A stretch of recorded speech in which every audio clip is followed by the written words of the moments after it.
Vamos dar início ao nosso estudo de hoje, que é no capítulo 9 de Romanos. E no capítulo 9 nós vamos ler os 18 primeiros versículos.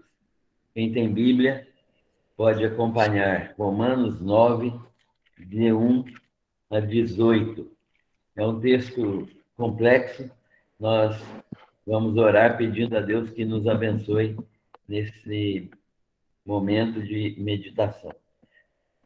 Romanos 9, de 1 a 18.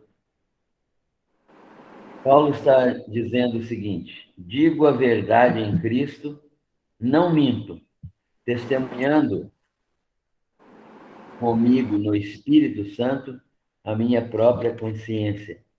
Tenho grande tristeza e incessante dor no coração, porque eu mesmo desejaria ser anátema, separado de Cristo, por amor de meus irmãos, meus compatriotas segundo a carne. São israelitas, pertence-lhes a adoção e também a glória, as alianças e a legislação e o culto e as promessas. Deles são os patriarcas e também deles descende o Cristo segundo a carne, o qual é sobre todos Deus, bendito para todos sempre. Amém. E não pensemos que a palavra de Deus haja falhado, porque nem todos os de Israel são de fato israelitas. Nem por serem descendentes de Abraão são todos os seus filhos, mas em Isaque será chamada a tua descendência. Isto é, estes filhos de Deus não são propriamente os da carne, mas devem ser considerados como descendência os filhos da promessa.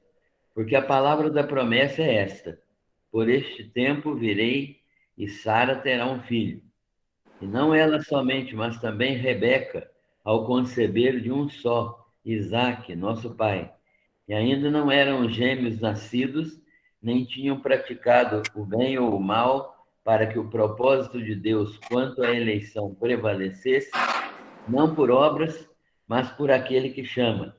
Já fora dito a ela, a Rebeca: o mais velho será servo do mais moço, como está escrito: amei a Jacó, porém me aborreci de Esaú. Que diremos, pois? Há injustiça da parte de Deus? De modo nenhum. Pois ele diz a Moisés: terei misericórdia de quem me aprouver ter misericórdia, e compadecer-me-ei de quem me aprouver ter compaixão. Assim, pois, não depende de quem quer ou de quem corre, mas de usar Deus a sua misericórdia. Porque a Escritura diz a Faraó: para isto mesmo te levantei, para mostrar em ti o meu poder e para que o meu nome seja anunciado por toda a terra. Logo, ele tem misericórdia de quem quer e também endurece a quem lhe apraz. Até aí nós vamos estudar hoje. Que a graça do Senhor esteja sobre nossas mentes e corações para entendermos a sua palavra. Senhor nosso Deus, obrigado pela tua palavra. Nós pedimos a tua direção para o estudo desta tarde e a compreensão da tua soberana vontade. Abençoa-nos como família cristã, como filhos teus, e nos ajuda a compreender tudo aquilo que o Senhor tem revelado na tua palavra. É a nossa oração, em nome do Senhor Jesus. Amém. Amém.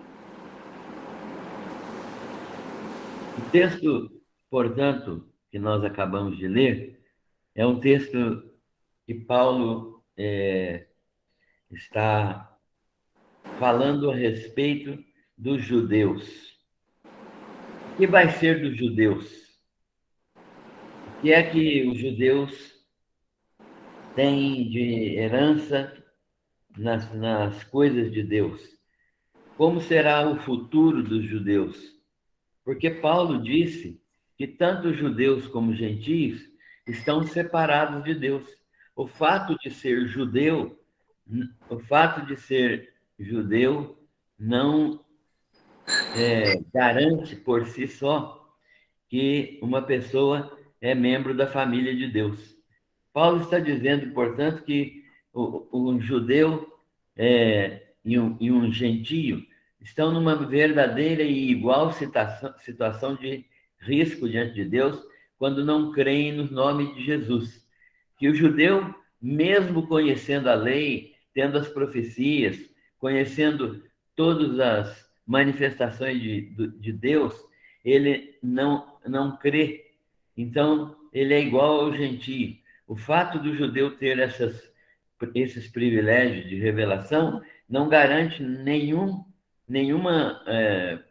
prioridade a ele, nem algum tipo de privilégio para ele. Ele é igual a um gentio, porque o que ele condena no gentio, ele também pratica. Então, Paulo está preocupado com a salvação dos israelitas. No capítulo 8, Paulo encerra o ensino sobre a justificação do crente. Nós vimos a justificação do crente, a liberdade do pecado, a libertação do pecado, a libertação da carne, uma vida vitoriosa no Espírito Santo, a obra que o Espírito Santo realiza, perfeita, que garante nossa herança em Deus e nos dá consciência de filhos, né? O Espírito Santo é que opera essa filiação em nós e nos mostra que nós somos verdadeiramente filhos, nos dá consciência de filhos e é este mesmo Espírito que habita o coração do crente, que testifica com o nosso espírito que nós somos filhos de Deus. Portanto, a obra do Espírito Santo é verdadeiramente maravilhosa. É ela que complementa, que opera dentro de cada crente a obra que Cristo operou na cruz do Calvário. Então, a obra que Cristo operou na cruz do Calvário é complementada no crente, dentro do crente, pelo Espírito Santo, que nos dá a consciência da filiação, isto é, mostra a nós que nós somos verdadeiramente filhos de Deus. Mas agora, depois que Paulo ensina isso até o capítulo 8, que nós estudamos na semana passada, Paulo agora vem trazer uma questão. Que questão? Essa questão agora é a seguinte: os judeus israelitas que rejeitam ao Senhor Jesus, como que vai ficar a situação deles? O que será deles? Eles estão perdidos? E as promessas de Deus a Abraão, a Isaac e Jacó não serão cumpridas? Como que nós podemos resolver esse problema da situação atual dos judeus, já que Paulo declarou que tanto judeus como gentios estão debaixo do pecado e todos estão mortos diante de Deus? Os gentios, crendo em Jesus Cristo, são salvos. E os judeus, como é a situação deles, já que eles não creem em Jesus Cristo? Então, Paulo está preocupado com esta situação. E ele diz, então, que a sua preocupação é tão grande, é tamanha, que ele dá testemunho do seu amor pelo seu povo. Posição interessante. Ele diz assim que o Espírito Santo pode testificar com o Espírito dele que ele daria a sua própria vida, ele se tornaria separado de Deus se ele pudesse, para que os israelitas fossem salvos. Paulo dá testemunho do seu amor pelo seu povo, mostrando sua disposição de ser até mesmo separado de Cristo, para que eles fossem de Cristo. Paulo gostaria muito que os seus conterrâneos, os seus compatriotas, fossem de Cristo, como ele é de Cristo. E, embora grande número de judeus aceitasse a Jesus Cristo, no tempo de Paulo, o Messias, e crescem nele como filho de Deus, entretanto a nação, a maioria do povo judeu, permanecia incrédula e, mais do que isso, antagônica a Cristo e seu povo, ao povo de Jesus, à igreja. Então, nós encontramos uma verdadeira oposição dos judeus em relação a Cristo e ao seu povo. Os judeus foram quem mais perseguiram os cristãos, né, no início da obra de salvação, na obra da igreja. Os judeus perseguiam os cristãos. O apóstolo Paulo mesmo era um perseguidor da igreja e ele agia de modo prender pessoas, açoitar pessoas, até levar à morte pessoas, como levou à morte o Estevão, que foi apedrejado por ser um crente em Jesus Cristo. Então, embora fosse grande o número de judeus aceitando o evangelho, muitos, a maioria, não aceitavam o evangelho. Então, a nação judaica, a nação de Israel, não se converteu ao Senhor. Não houve uma conversão nacional, que era e é o desejo de Deus. Deus deseja que a nação de Israel se converta ao Senhor.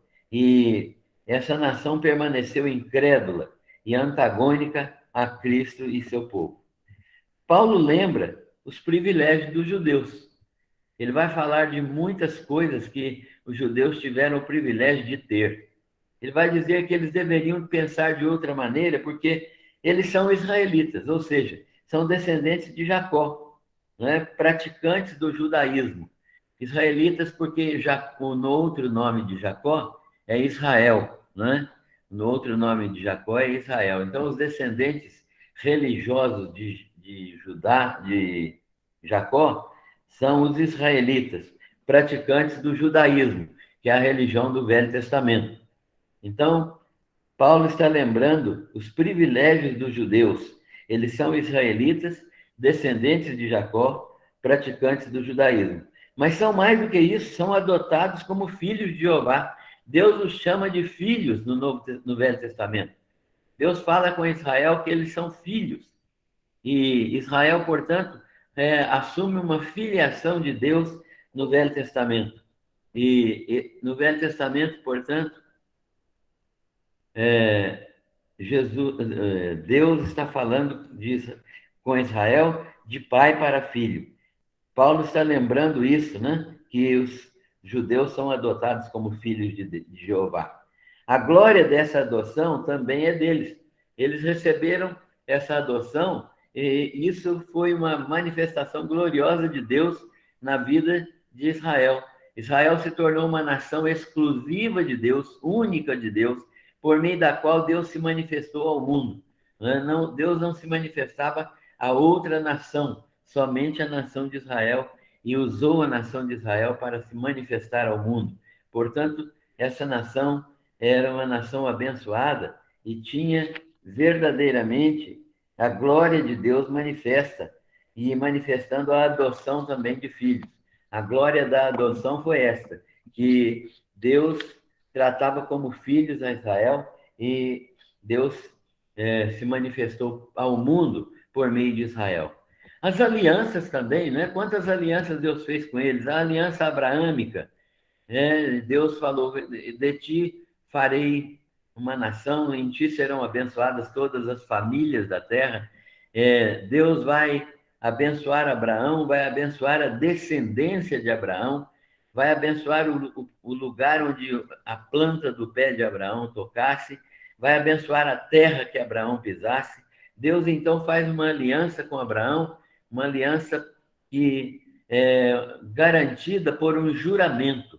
Deus jurou por si mesmo nesta aliança, levando a aliança a ser irreversível. Essa aliança não pode ser quebrada. Deus não pode quebrar essa aliança com Abraão. Portanto, essa aliança garante muita coisa ainda aos judeus, né? Essa aliança abraâmica é inquebrável, ela é garantida sob juramento. Mas Deus fez também uma aliança chamada Aliança Palestínica. O que significa isso? Significa que a Aliança Palestínica é uma garantia, a garantia de que o território da Palestina seria totalmente de Israel. Deus disse que toda aquela terra em que os cananeus moravam seria tomada dos cananeus por causa da iniquidade dos cananeus e levada a pertencer à nação de Israel.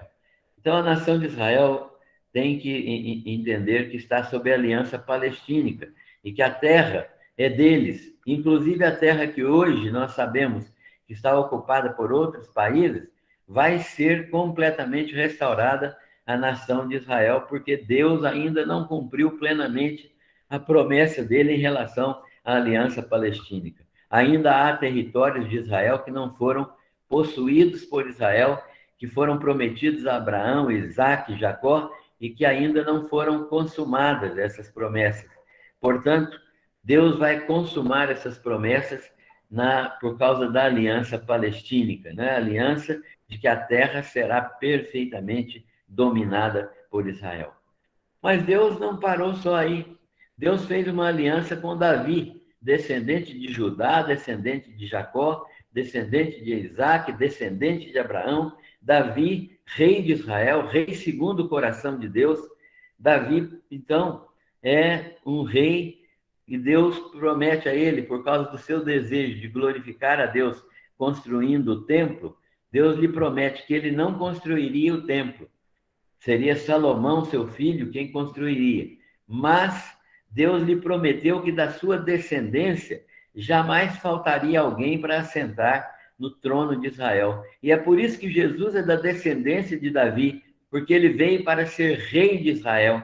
Foi rejeitado por Israel, mas vai retornar e vai assumir o reino de Israel, vai reinar sobre Israel durante os 1000 anos que estão previstos no Apocalipse. Então, essa aliança davídica também é uma aliança que vai ser cumprida por Deus, porque ela é uma aliança que foi feita com Davi e sua descendência para sempre.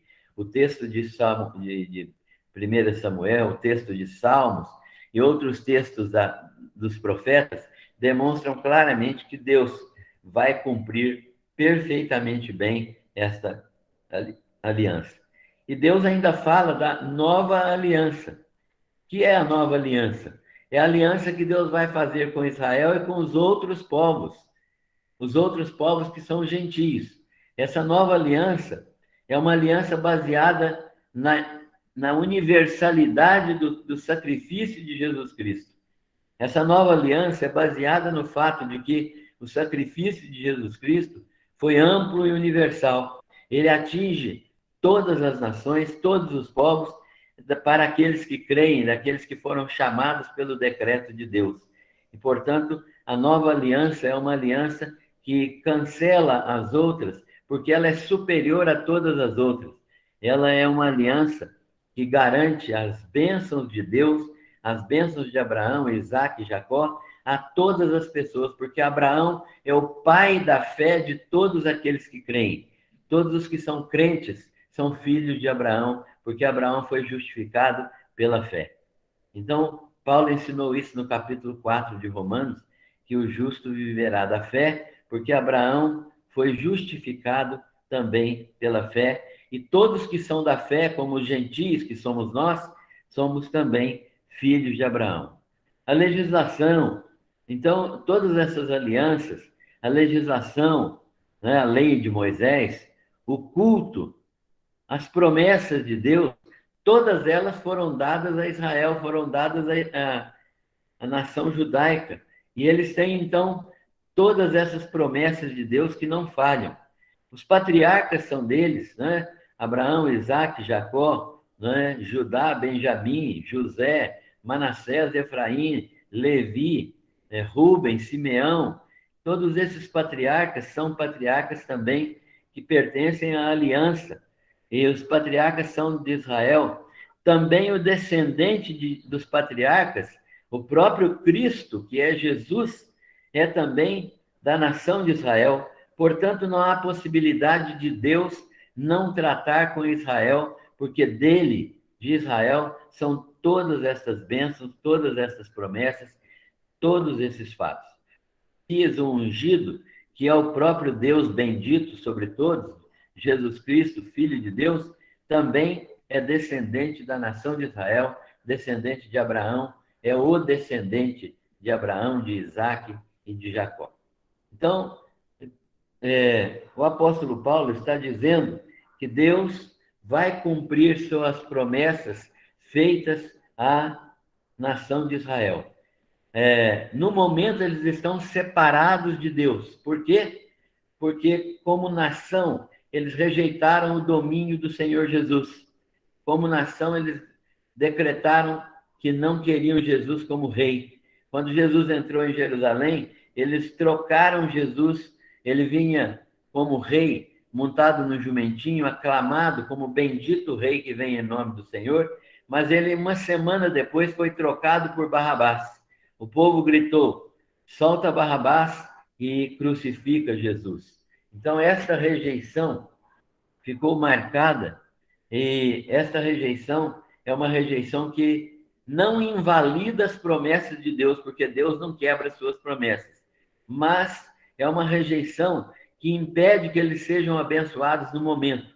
Eles serão abençoados quando houver uma conversão futura, como nós vamos ver nos próximos capítulos de Romanos, que vai haver uma conversão futura de Israel.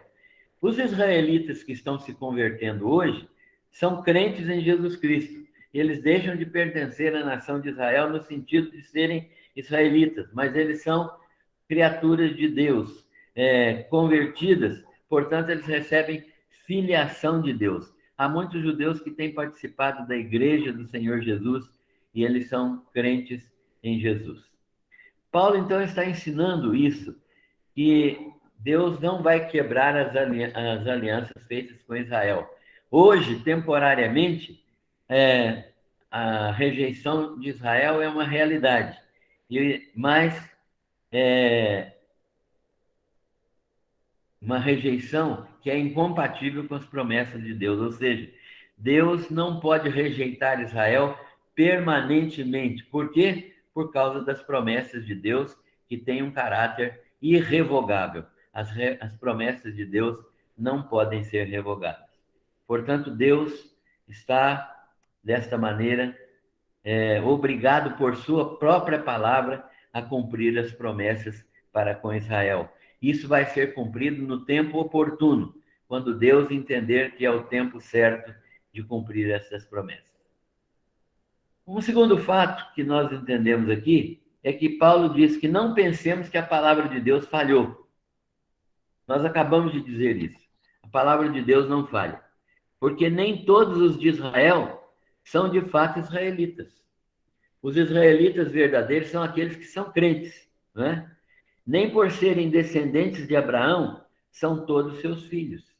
É claro, Paulo está dizendo que o fato de ser filho de Abraão não garante que nós sejamos, que os judeus sejam israelitas. Por quê? Porque Abraão teve outros filhos. E a Bíblia diz, então, em Gálatas e em Gênesis, que em Isaque será chamada a tua descendência. Deus estava falando para Abraão que Ismael, filho de Agar, aquele Ismael que Sara deu a sua escrava para Abraão ter um filho, porque ela achava que não podia ter o filho Isaque, porque era uma promessa incrível. Mas, então, Ismael nasceu, mas Deus falou com Isaque, não é Israel. Deus falou com Abraão, não é em Ismael que eu vou contar a tua descendência. Tua descendência será contada em Isaque, no filho que vai nascer de você e de Sara. Então, as alianças, a rejeição de Israel não anula as alianças de Deus e sua infidelidade com Deus não leva a ser Deus infiel. Deus não pode ser infiel. A palavra de Deus é fiel, não falha, porque nem todos de Israel são israelitas. Nem todos os descendentes de Abraão são filhos. Como está escrito, em Isaque será chamada tua descendência. Os filhos de Deus não são a herança da carne, não são a herança biológica. Os filhos de Deus são descendentes, os que são filhos da promessa. O que é filhos da promessa? Filhos da promessa são aqueles que são descendentes de Isaque. Né? Isaque teve 2 filhos, e um deles, Jacó, Deus escolheu, e os descendentes de Jacó, portanto, são os filhos da promessa. E a promessa foi feita quando Deus prometeu a Abraão que verei a Sara e ela terá um filho. E também a Rebeca, quando Rebeca se engravidou, 20 anos depois de casado, ela engravidou de 2 filhos, 2 gêmeos, Jacó e Esaú. E antes que eles nascessem, ainda no ventre materno, antes que eles fizessem qualquer coisa, qualquer obra, qualquer atitude de bem ou mal, Deus manifestou o seu propósito, elegendo o mais novo, escolhendo o mais novo. Como que Deus fez isso? Ele disse a Rebeca: o maior, quer dizer, quem nascer primeiro, que foi Esaú, servirá o menor, que era o segundo, que era Isaque. E também Deus fala: amei a Jacó e me aborreci de Esaú. Portanto, Deus é quem escolhe. E ele escolheu a Jacó. E essa herança de Jacó é a herança de Abraão, de Isaac.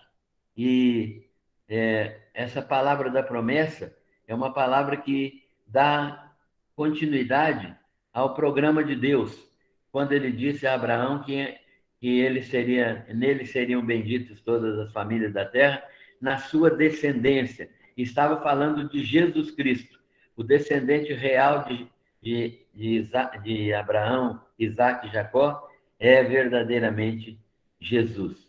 Portanto, nós entendemos que Jesus é verdadeiramente a semente de Abraão. A promessa, então, foi feita a Sara e a Rebeca. E Deus diz que amou a Jacó e aborreceu a Esaú. Então, é Deus injusto? Deus seria injusto por ter escolhido Esaú, escolhido Jacó ao invés de Esaú? Não. Por quê? Porque os dois estavam condenados. Não há ninguém salvo, no sentido de que, sem conhecer Jesus, todos estão perdidos. Deus salva aqueles que Ele quer, porque Ele não é obrigado a salvar ninguém, porque todos estão condenados. Se Deus fosse fazer justiça sem misericórdia, Ele condenaria todos e pronto, acabou o mundo acabou. Ele ia ter que começar a humanidade novamente, porque todos pecaram e destituídos estão da glória de Deus. Mas Deus resolveu, na sua infinita sabedoria e misericórdia, na sua soberania que decide o que quer e não tem que dar satisfação a ninguém, ele decidiu escolher a Jacó. Não porque Jacó fosse melhor do que Esaú, nem porque Esaú fosse melhor do que Jacó. Não é por isso. Mas é por causa da sua infinita capacidade de ver todas as coisas, de promover a sua vontade, decretar todas as coisas de modo que elas aconteçam para a sua glória, para a sua honra, cumprindo a sua perfeita vontade. A palavra de Deus não falha. Deus não é injusto. De modo nenhum Deus pode ser chamado de injusto. A palavra de Deus não falha, ele é plenamente justo, porque ele é soberano e decide soberanamente. Se ele tivesse que fazer justiça sem misericórdia, todos nós estaríamos mortos. Mas ele diz: terei misericórdia de quem me aprouver ter misericórdia, e compadecer-me-ei de quem me aprouver compadecer. Terei compaixão de quem eu tiver compaixão. E ele está dizendo isso a Moisés. Moisés estava perguntando algumas coisas para Deus, por que ele não fazia justiça para com a nação de Israel, que estava desobedecendo a Deus. Deus fala: não, eu tenho misericórdia de quem eu tenho misericórdia, e não me compadeço de quem eu não me compadeço. Compadecer-me-ei de quem me aprouver compadecer, e terei misericórdia de quem eu tiver misericórdia. Não depende de quem quer ou de quem corre, de quem faz alguma coisa, de quem trabalha. Depende apenas de Deus. Deus levantou o rei do Egito, nós sabemos disso, de coração endurecido, para mostrar nele, no faraó, seu poder, e para que o nome dele, de Deus, né, fosse anunciado em toda a terra. Ou seja, Deus trabalha no coração das pessoas, até no coração dos incrédulos, para que eles também se prestem à glorificação do seu nome. O endurecimento do coração de Faraó foi operado de modo que todas as coisas que aconteceram serviram para exaltar o nome de Deus, torná-lo um nome famoso em toda a terra, glorificar o nome dele diante das nações. Logo, Deus tem misericórdia de quem quer e endurece o coração de quem quer. Paulo chega a esta conclusão, portanto, e diz que Deus é plenamente justo. A rejeição de Israel não é incompatível com a justiça de Deus, ou seja, Deus continua sendo justo, mesmo rejeitando temporariamente a Israel. Por quê? Porque ele já deu muitas oportunidades a Israel. Paulo está argumentando para mostrar que Deus é imutável. Ele está mostrando a imutabilidade de Deus. O que Deus falou e disse, ele falou e disse uma única vez. Por quê? Porque ele não precisa repetir as coisas que ele disse. Ele é imutável. Ele é perfeitamente invariável no seu caráter, no seu comportamento, nas suas verdades, nos seus princípios. Deus é completamente o mesmo. Ele é também justo. Paulo está argumentando para mostrar a justiça de Deus.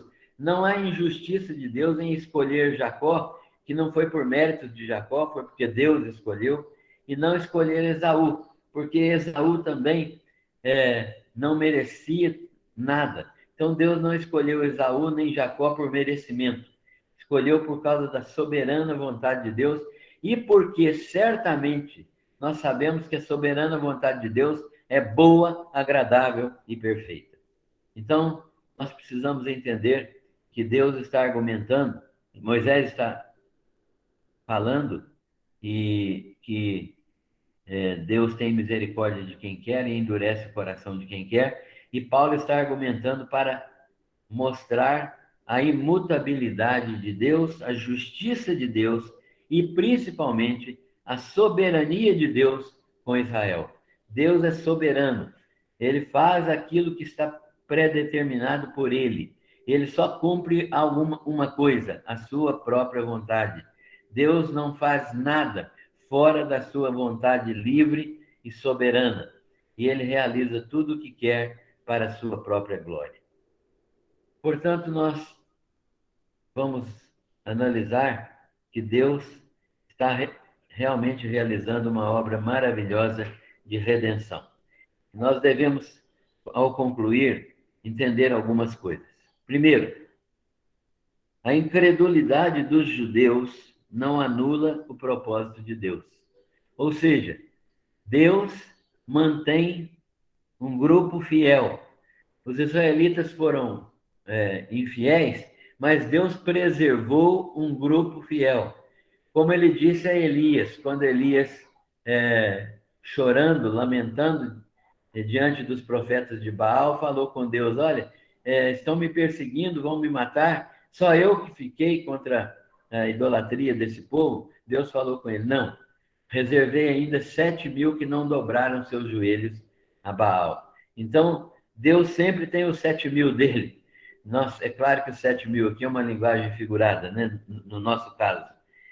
Deus sempre tem a multidão de servos que ele salva, e a incredulidade dos judeus não anula as promessas de Deus por causa desse remanescente fiel que Deus preserva para a sua honra e sua glória. Porque a promessa não era para os judeus, era também para todas as nações. A promessa não era só para os judeus. Na promessa feita a Abraão, está embutida a promessa feita a todas as nações que vão receber Jesus Cristo como seu Senhor e Salvador. E você, como você se encontra nessa circunstância? Já recebeu Jesus Cristo como seu Senhor e Salvador? É a única maneira de participar das promessas de Deus do futuro, sendo agora um servo do Senhor Jesus Cristo, crendo nele como seu Senhor, o dono da sua vida, e o seu Salvador, aquele que te purifica de todos os pecados. Você precisa tomar essa decisão.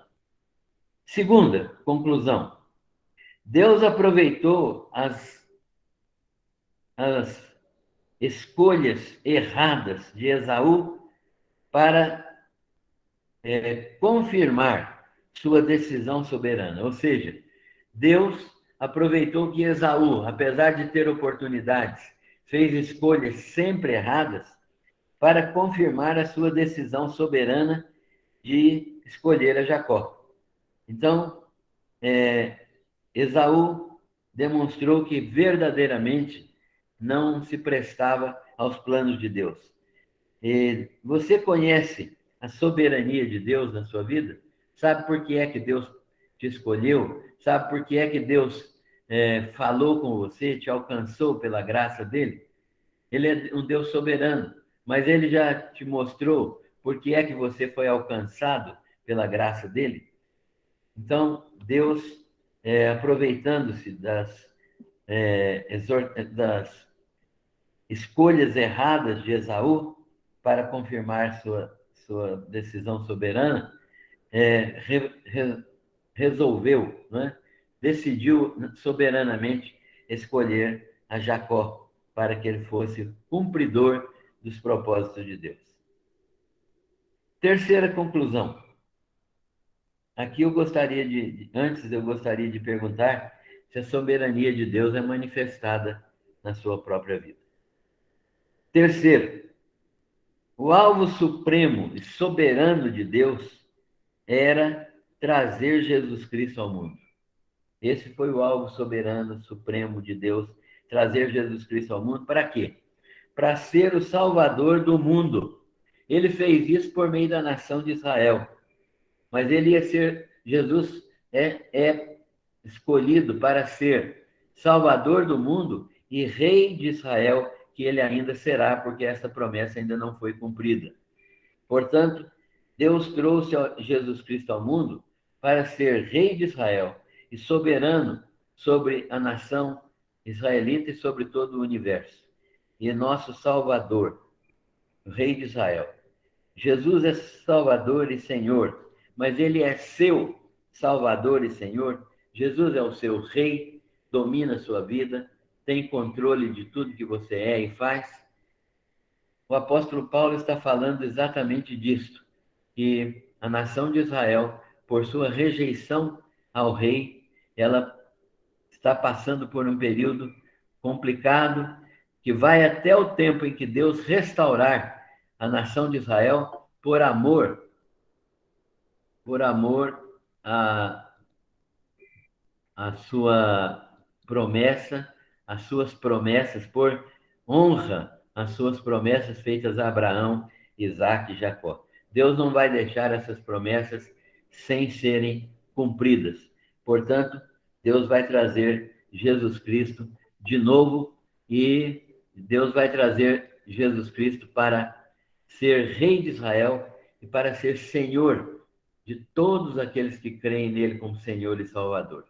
Portanto, essa é a nossa conclusão do estudo de hoje. Nós desejamos que na semana que vem possamos continuar com